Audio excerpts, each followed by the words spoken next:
नमस्कार मित्रों, कहानी सागर के मंच से मैं श्रद्धा पांडे आप सभी को सुनाने जा रही हूँ कथा सम्राट मुंशी प्रेमचंद की कहानी।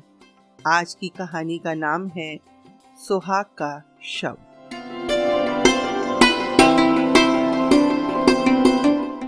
कहानी के पहले भाग से। सुभद्रा एक ऐसी स्त्री का नाम है जो अपने प्यार को, अपने पति को विवाह के कुछ ही वर्षों के अंदर विदेश इसलिए भेज देती है ताकि इस तपस्या का फल आजीवन पाकर सुख से रह सके। लेकिन उसका पति केशव विदेश जाकर सुभद्रा के त्याग, तपस्या व प्रेम को भुलाकर एक अन्य युवती के प्रेम पाश में फंस जाता है। केशव के पत्र शुरू में नियमित रूप से आते हैं, पर कालांतर में कमी आने लगती है और धीरे धीरे बंद हो जाते हैं। सुभद्रा परेशान हो जाती है, अतः वह एक ऐसा कदम उठा लेती है जो उसके सबल व्यक्तित्व को प्रदर्शित करता है। उसके द्वारा उठाए गए कदम का क्या परिणाम हुआ तथा सुभद्रा जैसी स्वाभिमानिनी स्त्री ने क्या निर्णय लिया, ये जानने के लिए सुनिए कहानी का अगला व अंतिम भाग।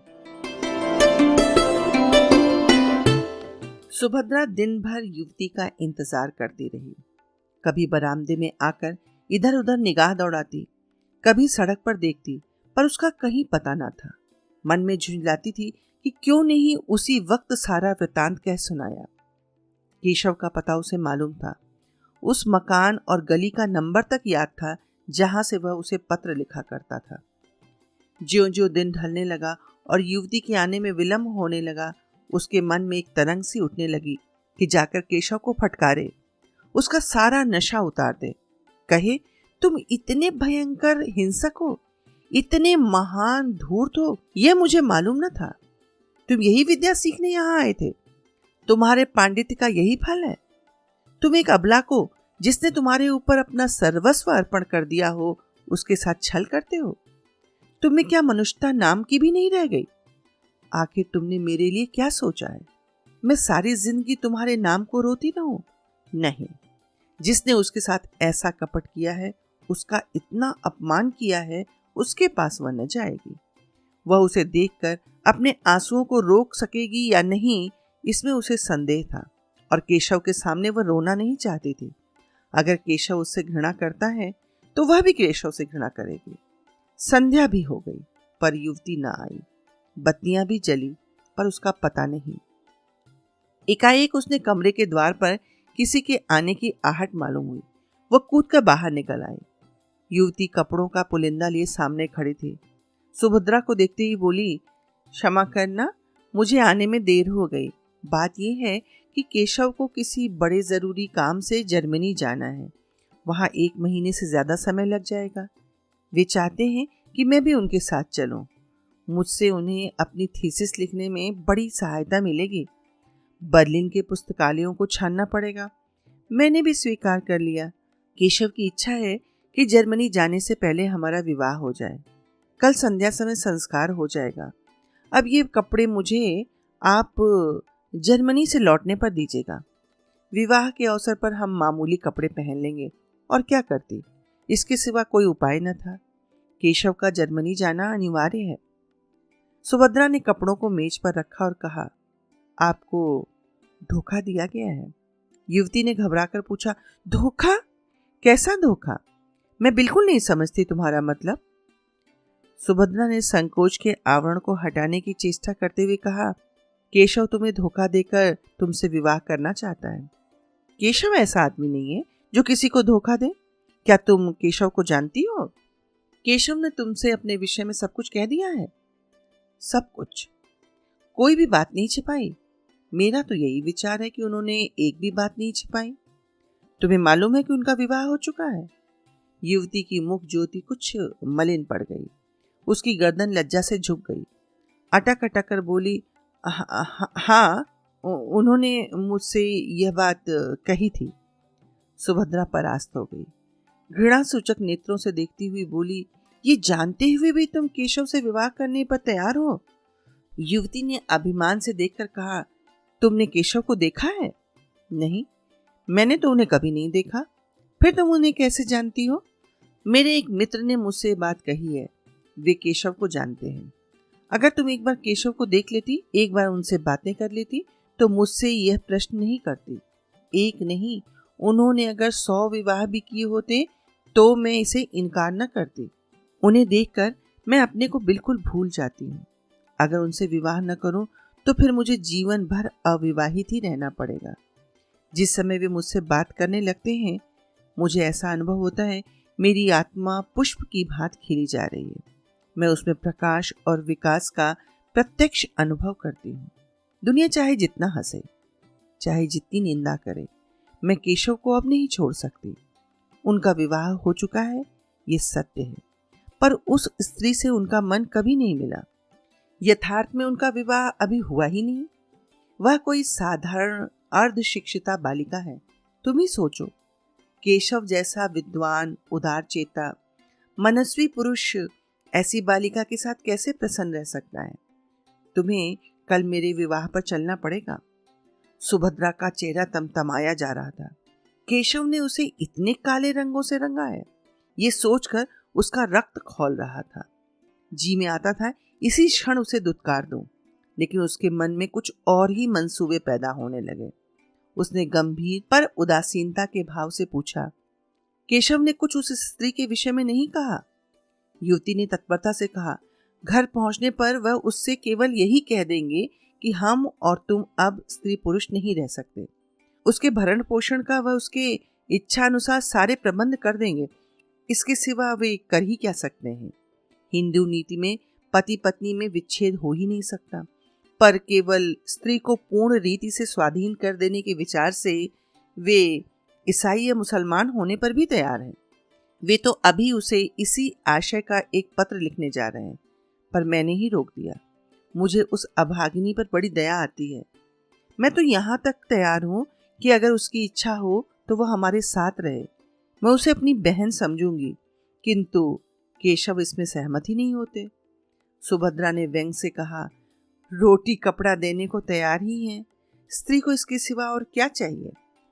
स्त्री ने व्यंग की कुछ परवाह न करते हुए कहा, तो मुझे लौटने पर कपड़े तैयार मिलेंगे ना? सुभद्रा, हाँ मिल जाएंगे। युवती, कल तुम संध्या में आओगी ना? सुभद्रा, नहीं, खेद है, अवकाश नहीं है। युवती ने कुछ नहीं कहा और चली गई। सुभद्रा कितना चाहती थी कि इस समस्या पर शांत चित्त होकर विचार करे, पर हृदय में मानो ज्वाला सी दहक रही थी। केशव के लिए वह अपने प्राणों का कोई मूल्य नहीं समझती थी। वही केशव उसे पैरों से ठुकरा रहा है। यह आघात इतना आकस्मिक, इतना कठोर था कि उसकी चेतना की सारी कोमलता मूर्छित हो गई। उसका एक एक अणु प्रतिकार करने के लिए तड़पने लगा। अगर यही समस्या इसके विपरीत होती तो क्या सुभद्रा की गर्दन पर छुरी न फिर गई होती? केशव उसके खून का प्यासा न हो जाता? क्या पुरुष हो जाने से ही सभी बातें क्षम्य और स्त्री हो जाने से सभी बातें अक्षम्य हो जाती हैं? नहीं, इस निर्णय को सुभद्रा की विद्रोही आत्मा इस समय स्वीकार नहीं कर सकती। उसे नारियों के ऊंचे आदर्शों की परवाह नहीं। उन स्त्रियों में आत्माभिमान नहीं होगा। वे पुरुषों के पैरों की जूतियां बनकर रहने में ही अपना सौभाग्य समझती होंगी। सुभद्रा इतनी आत्माभिमान शून्य नहीं है। वह अपने जीते जी यह नहीं देख सकती कि उसका पति उसके जीवन का सर्वनाश करके चैन की बंशी बजाए। दुनिया उसे हत्यारिनी, पिशाचिनी कहेगी, कहे, उसको परवाह नहीं। रह रहकर उसके मन में भयंकर प्रेरणा होती थी कि इसी समय उसके पास चली जाए और इससे पहले कि वह उस युवती के प्रेम का आनंद उठाए, उसके जीवन का अंत कर दे। वह केशव की निष्ठुरता को याद करके अपने मन को उत्तेजित करती थी। अपने को धिक्कार धिक्कार कर नारी सुलभ शंकाओं को दूर करती थी। क्या वह इतनी दुर्बल है? क्या उसमें इतना साहस भी नहीं? इस वक्त यदि कोई दुष्ट उसके कमरे में घुस आए और उसके सतीत्व का अपहरण करना चाहे तो क्या वह उसका प्रतिकार न करेगी? आखिर आत्मरक्षा ही के लिए तो उसने पिस्तौल ले रखी है। केशव ने उसके सत्य का अपहरण ही तो किया है। उसका प्रेम दर्शन केवल प्रवंचना थी। वह केवल अपनी वासनाओं की तृप्ति के लिए सुभद्रा के साथ प्रेम स्वांग भरता था। फिर उसका वध करना क्या सुभद्रा का कर्तव्य नहीं? यह अंतिम कल्पना से सुभद्रा को वह उत्तेजना मिली जो उसके भयंकर संकल्प को पूरा करने के लिए आवश्यक थी। यही वह अवस्था थी जब स्त्री पुरुष के खून की प्यासी हो जाती है। उसने खूंटी पर से लटकती हुई पिस्तौल उतार ली और ध्यान से देखने लगी, मानो उसे कभी देखा ना हो। कल संध्या समय जब आर्य मंदिर में केशव और उसकी प्रेमिका एक दूसरे के सम्मुख बैठे हुए होंगे, उसी समय वह इस गोली से केशव की प्रेम लीलाओं का अंत कर देगी। दूसरी गोली अपनी छाती में मार लेगी। क्या वह रो रो कर अपना अधम जीवन काटेगी? संध्या का समय था। आर्य मंदिर के आंगन में वर वधू इष्ट मित्रों के साथ बैठे हुए थे। विवाह का संस्कार हो रहा था। उसी समय सुभद्रा पहुंची और बरामदे में आकर एक खंभे की आड़ में इस भांति खड़ी हो गई कि केशव का मुंह उसके सामने था। उसकी आंखों में वह दृश्य खिंच गया था जब आज से 3 साल पहले उसने इसी भांति केशव को मंडप में बैठे हुए आड़ से देखा था। तब उसका हृदय कितना उच्छ्वासित हो रहा था, अंतस्थल में गुदगुदी सी हो रही थी। कितना अपार अनुराग था, कितनी असीम अभिलाषाएं थी, मानो जीवन प्रभात का उदय हो रहा हो। जीवन मधुर संगीत की भांति सुखद था, भविष्य उषा स्वप्न की भांति सुंदर। क्या यह वही केशव है? सुभद्रा को ऐसा भ्रम हुआ मानो यह वह केशव नहीं है। हाँ, यह वह केशव नहीं था। यह उसी रूप और उसी नाम का कोई दूसरा मनुष्य था। अब उसकी मुस्कुराहट में, उसके नेत्रों में, उसके शब्दों में, उसके हृदय को आकर्षित करने वाली कोई वस्तु न थी। उसे देखकर वह उसी भांति निस्पंद निश्चल खड़ी है, मानो कोई अपरिचित व्यक्ति हो। अब तक केशव का सा रूपवान, तेजस्वी, सौम्य, शीलवान पुरुष संसार में न था, पर अब सुभद्रा को ऐसा जान पड़ा कि यहाँ बैठे हुए युवकों में और उसमें कोई अंतर नहीं। वह ईर्ष्याग्नि जिसमें वह जली जा रही है, वह हिंसा कल्पना जो उसे यहाँ तक ले आई थी, मानो एकदम शांत हो गई। विरक्ति हिंसा से भी अधिक हिंसात्मक होती है। सुभद्रा की हिंसा कल्पना में एक प्रकार का ममत्व था। उसका केशव, उसका प्राण वल्लभ, उसका जीवन सर्वस्व और किसी का नहीं हो सकता। पर अब वह ममत्व नहीं है, वह उसका नहीं है। उसे अब परवाह नहीं, उस पर किसका अधिकार होता है। विवाह संस्कार समाप्त हो गया। मित्रों ने बधाइयां दी, सहेलियों ने मंगल गान किया, फिर लोग मेजों पर जा बैठे। दावतें होने लगी। रात के 12 बज गए, पर सुभद्रा वहीं पाषाण मूर्ति की भांति खड़ी रही, मानो कोई विचित्र स्वप्न देख रही हो। हाँ, जैसे कोई बस्ती उजड़ गई हो, जैसे कोई संगीत बंद हो गया हो, जैसे कोई दीपक बुझ गया हो। लोग जब मंदिर से निकले तो वह भी निकल आई, पर उसे कोई मार्ग न सूझता था। परिचित सड़कें उसे भूली सी जान पड़ने लगी। सारा संसार ही बदल गया था। वह सारी रात सड़कों पर भटकती रही। घर का कहीं पता नहीं। सारी दुकानें बंद हो गईं। सड़कों पर सन्नाटा छा गया। फिर भी वह अपना घर ढूंढती हुई चली जा रही थी। हाय, क्या इसी भांति उसे जीवन पथ में भी भटकना पड़ेगा? सहसा एक पुलिसमैन ने पुकारा, मैडम, तुम कहाँ जा रही है? सुभद्रा ने ठिठक कर कहा, कहीं नहीं। तुम्हारा स्थान किधर? मेरा स्थान? हाँ, तुम्हारा स्थान कहाँ? मैं तुम्हें बड़ी देर से इधर उधर भटकते देखता। किस स्ट्रीट में रहती है? सुभद्रा को उस स्ट्रीट का नाम तक न याद था। तुम्हें अपने स्ट्रीट का नाम तक याद नहीं? भूल गई, याद नहीं आता। सहसा उसकी दृष्टि सामने के एक साइन बोर्ड की ओर उठी। ओह, यही तो उसकी स्ट्रीट है। उसने सिर उठाकर इधर उधर देखा। सामने ही उसका डेरा था और इसी गली में अपने ही घर के सामने न जाने कितनी देर से वह चक्कर लगा रही थी। अभी प्रातःकाल ही था कि युवती सुभद्रा के कमरे में पहुंची। वह उसके कपड़े सी रही थी। उसका सारा तन मन कपड़ों में लगा हुआ था। कोई युवती इतनी एकाग्रचित होकर अपना श्रृंगार भी न करती होगी। न जाने उससे कौन सा पुरस्कार लेना चाहती थी। उसे युवती के आने की खबर तक न हुई। युवती ने पूछा, तुम कल मंदिर में नहीं आई? सुभद्रा ने सिर उठाकर देखा तो ऐसा जान पड़ा मानो किसी कवि की कोमल कल्पना मूर्तिमयी हो गई हो। उसकी उपछवि अनिद्य थी। प्रेम की विभूति रोम रोम से प्रदर्शित हो रही थी। सुभद्रा दौड़कर उसके गले से लिपट गई, जैसे उसकी छोटी बहन आ गई हो, और बोली, हाँ गई तो थी। मैंने तो तुम्हें नहीं देखा। हाँ मैं अलग थी। केशव को देखा? हाँ देखा। धीरे से क्यों बोली? मैंने कुछ झूठ कहा था क्या? सुभद्रा ने सहृदयता से मुस्कुराकर कहा, मैंने तुम्हारी आंखों से नहीं, अपनी आंखों से देखा। मुझे तो वे तुम्हारे योग्य नहीं जचे। तुम्हें ठग लिया। युवती खिलखिलाकर हंस पड़ी। मैं समझती हूं मैंने उन्हें ठगा है। सुभद्रा ने गंभीर होकर कहा, एक बार वस्त्र आभूषणों से सजकर अपनी छवि आईने में देखो तो मालूम हो। तब क्या मैं कुछ और हो जाऊंगी? अपने कमरे के फर्श, तस्वीरें, हाड़ियां, गमले आदि निकाल कर देख लो, कमरे की शोभा वही रहती है। युवती ने सिर हिलाकर कहा, ठीक कहती हो, लेकिन आभूषण कहाँ से लाऊं? न जाने अभी कितने दिनों में बनने की नौबत आए। मैं तुम्हें अपने गहने पहना दूंगी। तुम्हारे पास गहने हैं? बहुत। देखो मैं अभी लाकर तुम्हें पहनाती हूँ। युवती ने बहुत बार नहीं नहीं किया, पर मन प्रसन्न हो रहा था। सुभद्रा ने सारे गहने पहना दिए। अपने पास एक छल्ला भी न रखा। युवती को यह नया अनुभव था। उसे इस रूप में निकलते शर्म तो आती थी, पर उसका रूप चमक उठा, इसमें संदेह न था। उसने आईने में अपनी सूरत देखी तो उसकी सूरत जगमगा उठी, मानो वियोगिनी को अपने प्रियतम का संवाद मिला हो। मन में गुदगुदी होने लगी। वह इतनी रूपवती है, उसने कल्पना भी न की थी। कहीं केशव उसे इस रूप में देख लेते? यह आकांक्षा उसके मन में उदय हुई, पर कहे कैसे? कुछ देर बाद लज्जा से सिर झुकाकर बोली, केशव मुझे इस रूप में देखकर बहुत हंसेंगे।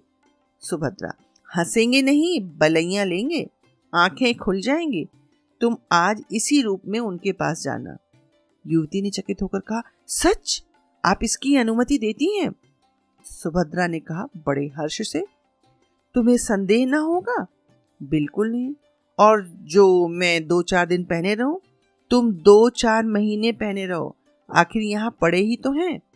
तुम भी मेरे साथ चलो ना। नहीं, मुझे अवकाश नहीं है। अच्छा लो, मेरे घर का पता नोट कर लो। हाँ लिख दो, शायद कभी आऊं। एक क्षण में युवती यहाँ से चली गई। सुभद्रा अपनी खिड़की पर उसे इस भांति प्रसन्न मुख खड़ी देख रही थी, मानो उसकी छोटी बहन हो। ईर्ष्या या द्वेष का लेश भी उसके मन में न था।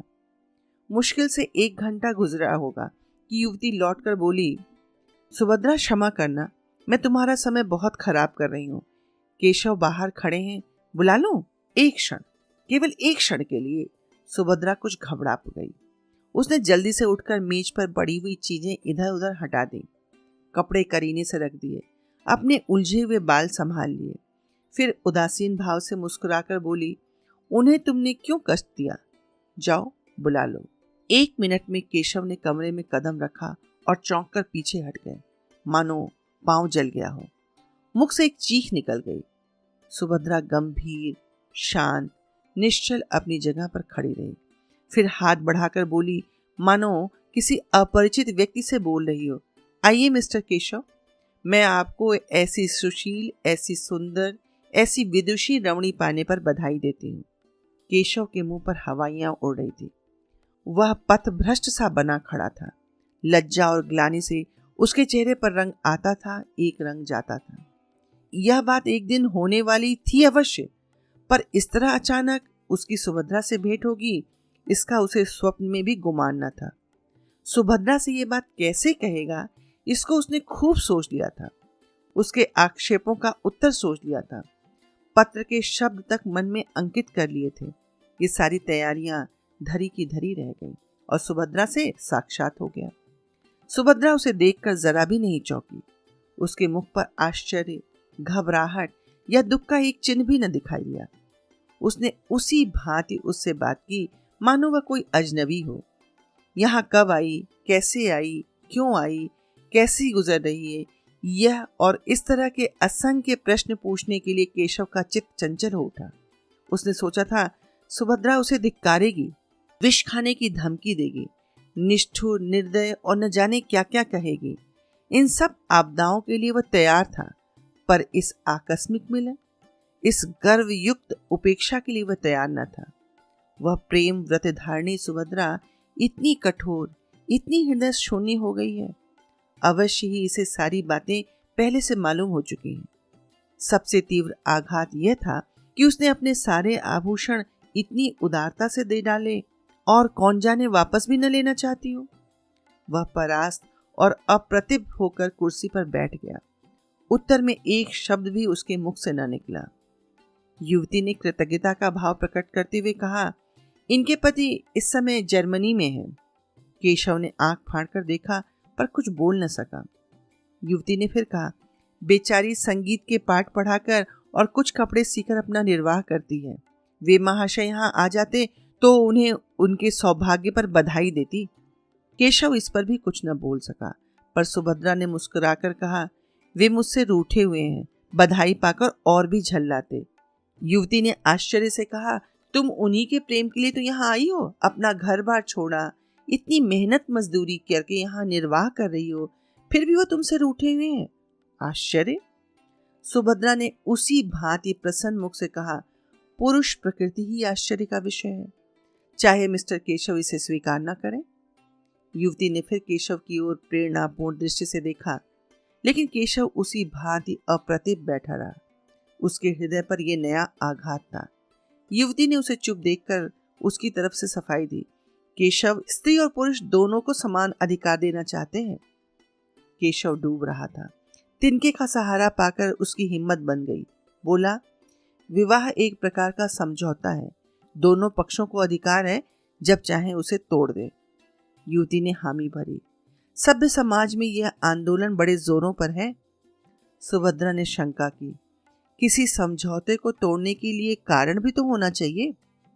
केशव ने भावों की लाठी का सहारा लेकर कहा, जब इसका अनुभव हो जाए कि हम बंधन मुक्त होकर ही सुखी हो सकते हैं तो यही कारण काफी है। स्त्री को यदि मालूम हो जाए। सुभद्रा ने बात काटकर कहा, क्षमा कीजिएगा मिस्टर केशव, मुझ में इतनी बुद्धि नहीं कि इस विषय पर आपसे बहस कर सकूं। आदर्श समझौता वही है जो जीवन पर्यंत रहे। मैं भारत की नहीं कहती, वहां तो स्त्री पुरुष की लौंडी है। मैं इंग्लैंड की कहती हूँ। यहाँ कितनी ही औरतों से मेरी बातचीत हुई है, वे तलाकों की बढ़ती हुई संख्या को देखकर खुश नहीं होती। विवाह का सबसे ऊंचा आदर्श उनकी पवित्रता और स्थिरता है। पुरुषों ने सदैव इस आदर्श को तोड़ा है, स्त्रियों ने निभाया है। अब पुरुषों का अन्याय स्त्रियों को किस ओर ले जाएगा नहीं कह सकती। इस गंभीर और संयत कथन ने विवाद का अंत कर दिया। सुभद्रा ने चाय मंगवाई। तीनों आदमियों ने पी। केशव पूछना चाहता था, अभी आप यहाँ कितने दिनों रहेंगी, लेकिन पूछ न सका। वह वहां 15 मिनट और रहा, लेकिन विचारों में डूबा रहा। चलते समय उससे न रहा गया, पूछ ही बैठा, अभी आप यहाँ कितने दिन और रहेंगी? सुभद्रा ने जमीन की ओर ताकते हुए कहा, कह नहीं सकती, कोई जरूरत हो तो मुझे याद कीजिएगा। इस आश्वासन के लिए आपको धन्यवाद। केशव सारे दिन बेचैन रहा। सुभद्रा उसकी आंखों में फिरती रही। सुभद्रा की बातें उसके कानों में गूंजती रही। अब उसे इसमें संदेह न था कि उसी के प्रेम में सुभद्रा यहाँ आई थी। सारी परिस्थिति उसकी समझ में आ गई थी। उस भीषण त्याग का अनुमान करके उसके रोए खड़े हो गए। यहाँ सुभद्रा ने क्या क्या कष्ट झेले होंगे, कैसी कैसी यातनाएं सही होंगी, सब उसी के कारण। वह उस पर भार न बनना चाहती थी, इसलिए उसने अपने आने की सूचना तक न दी। अगर उसे पहले मालूम होता कि सुभद्रा यहाँ आई है तो कदाचित उसे उस युवती की ओर इतना आकर्षण ही ना होता। चौकीदार के सामने चोर को घर में घुसने का साहस ही नहीं होता। सुभद्रा को देखकर उसकी कर्तव्य चेतना जागृत हो गई। उसके पैरों पर गिरकर उससे क्षमा मांगने के लिए उसका मन अधीर हो उठा। वह उसके मुख से सारा वृतांत सुनेगा। यह मौन उपेक्षा उसके लिए असह्य थी। दिन तो केशव ने किसी तरह काटा, लेकिन ज्यों ही रात के 10 बजे वह सुभद्रा से मिलने चला। युवती ने पूछा, कहाँ जाते हो? केशव ने बूट का लेस बांधते हुए कहा, जरा एक प्रोफेसर से मिलना है, इस वक्त आने का वादा कर चुका हूँ। जल्द आना, बहुत जल्द आऊंगा। केशव घर से निकला तो उसके मन में कितनी ही विचार तरंगे उठने लगी। कहीं सुभद्रा मिलने से इनकार कर दे तो? नहीं, ऐसा नहीं हो सकता। वह इतनी अनुदार नहीं है। हाँ, यह तो हो सकता है कि वह अपने विषय में कुछ न कहे। उसे शांत करने के लिए उसने एक कृपा की कल्पना कर डाली। कहेगा ऐसा बीमार था कि बचने की आशा न थी।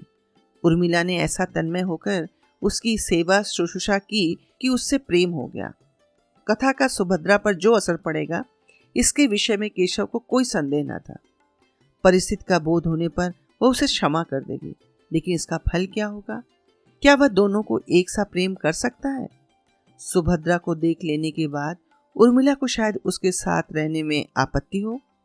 आपत्ति हो ही कैसे सकती है? उससे ये बात छिपी नहीं है। हाँ, ये देखना है कि सुभद्रा इसे स्वीकार करती है कि नहीं। उसने जिस उपेक्षा का परिचय दिया है, उसे देखते हुए तो उसे मानने में संदेह ही जान पड़ता है। मगर वह उसे मनाएगा, उसकी विनती करेगा, उसके पैरों पर गिरेगा और अंत में उसे मनाकर ही छोड़ेगा। सुभद्रा से प्रेम और अनुराग का नया प्रमाण पाकर मानो वह कठोर निद्रा से उठा।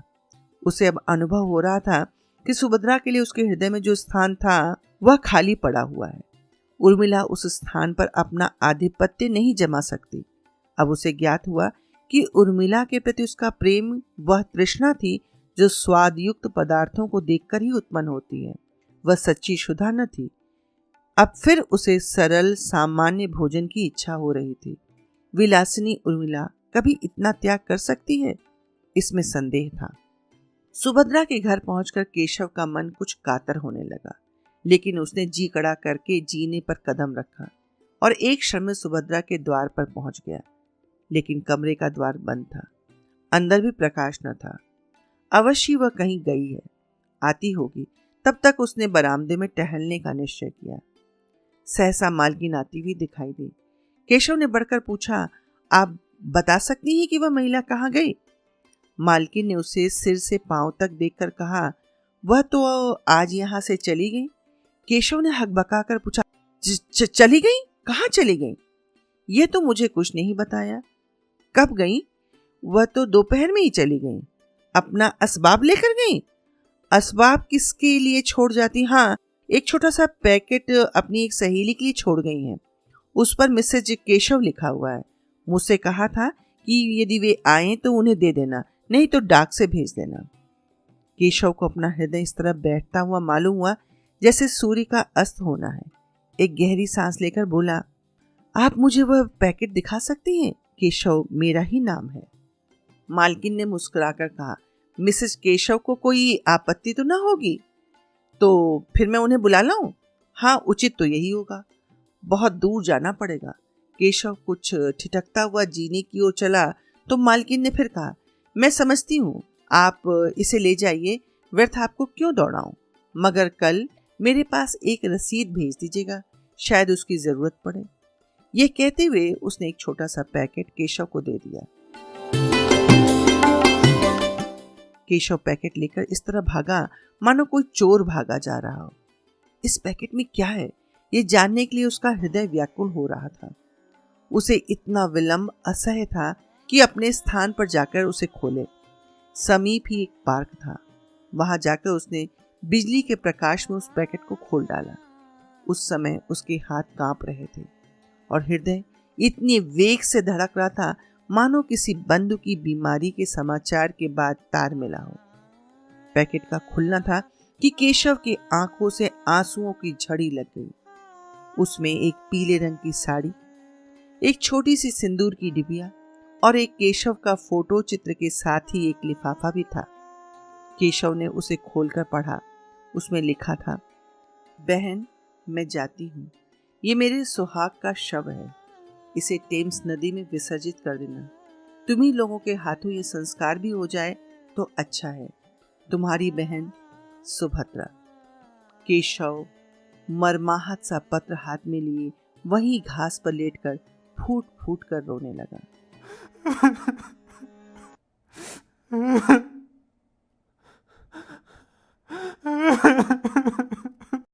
धन्यवाद।